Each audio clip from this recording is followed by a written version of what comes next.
बिस्मिल्लाहिर्रहमानिर्रहीम। अस्सलाम वालेकुम बच्चों, कैसे हैं आप लोग। उम्मीद करती हूँ आप सब खैरियत से होंगे। Welcome to my channel story and official. I am Umme Mohammad और आज हम जिस टॉपिक के बारे में अपने वीडियो में सीखने जा रहे हैं that is life cycle of plant. इस वीडियो में हम पिक्चर्स की हेल्प से ये जान सकेंगे कि सीड से एक फ्लावरिंग प्लांट बनने तक या ट्री बनने तक एक प्लांट के लाइफ साइकिल में कौन कौन से स्टेजेस आते हैं। अगर आप चैनल को फर्स्ट टाइम विज़िट कर रहे हैं तो जल्दी से चैनल को सब्सक्राइब कर लें और वीडियो अच्छी लगे या इससे कुछ सीखने को मिले तो वीडियो को लाइक कर दें। And if you have any comment, query और suggestion related to my content and my niche, you can freely tell me in the comment box below.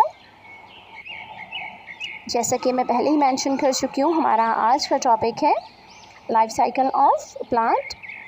सबसे पहले हम देखते हैं how do seeds become plants. इसमें हम ये जानेंगे कि सीड्स से पौधे किस तरह से बनते हैं, बीज से पौधा कैसे बनता है। इसका सबसे पहला स्टेप हम पिक्चर में देख सकते हैं। एक सीड को मिट्टी में दबा दिया गया है, उसको प्लांट कर दिया गया है ताकि वो ग्रो कर सके। तो ये इसका सबसे पहला स्टेप होगा।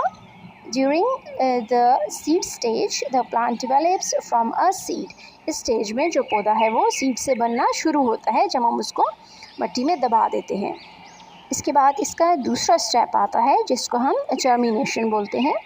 During germination the seed begins to grow and the plant emerges from the soil. इस प्रोसेस में या इस स्टेज में क्या होता है कि सीड से पौधा बाहर निकलता है और वो मिट्टी से सर बाहर निकालता है अपने जो उसके फर्स्ट जो लीव्स हैं टू वो आ जाते हैं।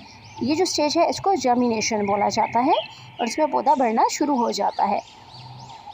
नेक्स्ट स्टेज को देखें तो ये है during growth the plant develops leaves stem and roots. एक बेबी प्लांट बन गया है या इसको हम यंग प्लांट भी बोलते हैं। और इसमें क्या होता है, नशोनुमा के दौरान इस पौधे के पत्ते डेवलप होना शुरू हो जाते हैं, बनना शुरू हो जाता है। फर्स्ट तो 2 लीव्स होते हैं ना, उसके बाद फिर नए पत्ते आना शुरू हो जाते हैं। इसका स्टेम बन जाता है जिसको हम तना बोलते हैं और इसकी जड़ें भी निकल आती हैं। इसके बाद स्टार्ट होता है इसका लास्ट स्टेज जिसको हम फाइनल स्टेज भी बोलते हैं। फाइनली ड्यूरिंग रिप्रोडक्शन, आखिरकार रिप्रोडक्शन के दौरान the plant produces flowers fruits and seed. इसमें क्या होता है, पौधे भी सबसे पहले फूल लगते हैं, फिर वो फल बनते हैं और उसमें बीज बनते हैं। Which can then start the life cycle anew. इसके बाद क्या होता है, लाइफ साइकिल नए सिरे से स्टार्ट हो जाता है। अन्यू का मतलब होता है नए सिरे से। तो ये पूरा प्रोसेस दोबारा से चलता है। जब ये सीड्स बन जाते हैं तो इनको दोबारा से मिट्टी में डाला जाता है और ये दोबारा से एक एडल्ट प्लांट बन जाते हैं। This was the end of this lecture. Hope you like it. Thank you for watching and if you want to learn more please like and share my videos and subscribe my channel. सुब्हानकल्लाहुम्मा व बिहम्दिका नशहदु अल्ला इलाहा इल्ला अंता नस्तगफिरुका व नतूबु इलैक। अस्सलामु अलैकुम व रहमतुल्लाहि व बरकातुहू।